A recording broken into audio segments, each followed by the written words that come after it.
Bonjour à tous, voici quelques explications concernant les injections volumisantes, c'est-à-dire dont le but est d'augmenter le volume des cordes vocales.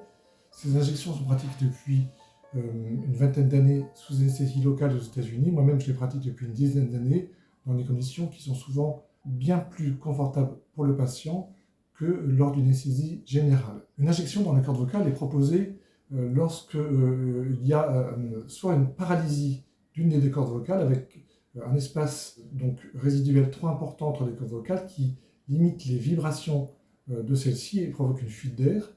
Dans ce cas-là, on augmente le volume d'une corde vocale pour diminuer cet espace et améliorer le confort vocal et l'efficacité donc de la voix. On peut avoir un autre cas, c'est le défaut de tension des cordes vocales et on est amené à gonfler les deux cordes vocales pour qu'elles soient plus toniques et limiter leur espace. Dans ce cas-là, on réalise un geste bilatéral. Quel produit va-t-on utiliser? Le produit le plus couramment utilisé sous anesthésie locale en France, c'est l'acide hyaluronique, un produit qui est bien connu en médecine esthétique puisqu'il sert à donner du volume. C'est un produit qui est résorbable, sa durée de vie va être entre 6 mois, 8 mois, 1 an, voire un peu plus suivant les cas. Il m'arrive personnellement d'utiliser aussi du sérum physiologique, c'est-à-dire finalement quelque chose qui ressemble à de l'eau. Comment va se dérouler l'intervention? L'intervention se déroule au fauteuil, dans le fauteuil dans lequel en général vous avez été examiné. Il est recommandé de ne pas arriver à jeun, ou en tout cas d'avoir mangé un petit peu pour être le plus détendu possible, d'avoir passé une nuit la plus correcte possible. Si vous prenez des anticoagulants, prévenez votre médecin à l'avance pour qu'il puisse faire son choix en fonction de cette prise d'anticoagulants.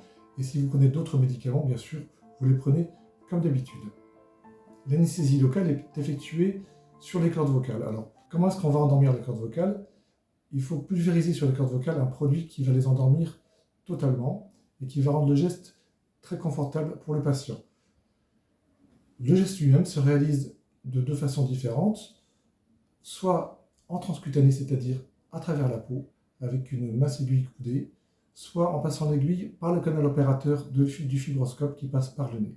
La durée du geste est d'environ 20-30 minutes, dont plus de la moitié est consacrée à réaliser une anesthésie locale la plus précise possible, la plus soigneuse possible, pour que le confort soit le meilleur possible. Et finalement, le geste lui-même ne dure que 2 à 3 minutes. Après le geste, on a une surveillance qui va durer environ une demi-heure, et le patient pourra repartir chez lui, pourra boire, manger et parler avec précaution pour limiter le risque de sortie du produit de la corde vocale. Quels sont les effets secondaires possibles? On a essentiellement une modification de la voix qui est attendue bien sûr du fait du geste, mais en général on est amené à injecter un peu plus de produit que nécessaire pour que le produit se répartisse dans la corde vocale ou dans les cordes vocales, et l'optimisation de la voix se fait après quelques heures, voire après quelques jours dans certains cas. D'autre part, on peut avoir une toux pendant le geste ou avant le geste. En général, la toux se règle très rapidement du fait de l'anesthésie locale. On peut avoir une sensation de pression au moment de l'injection et pendant les minutes qui suivent, qui peut remonter parfois jusqu'aux oreilles.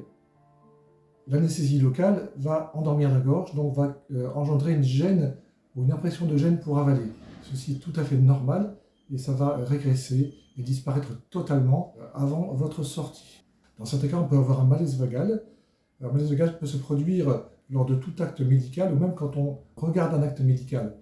C'est une réaction de l'organisme à un acte médical. Dans des cas encore plus rares, on a parfois un passage du produit d'anesthésie locale dans le sang et ça peut nécessiter une surveillance plus approfondie.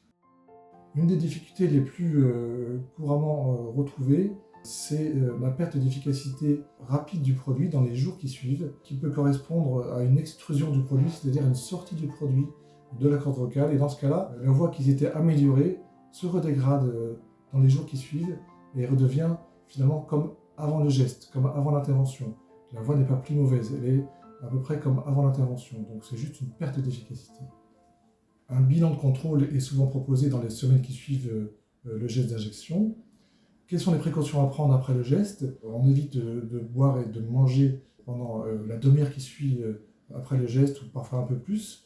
La sortie ne se fera qu'après avoir vérifié que tout se passe bien. On pourra sortir en marchant, en prenant sa voiture ou en transport en commun sans aucune difficulté. Donc il faudra éviter de forcer sur la voie pendant à peu près 24 heures.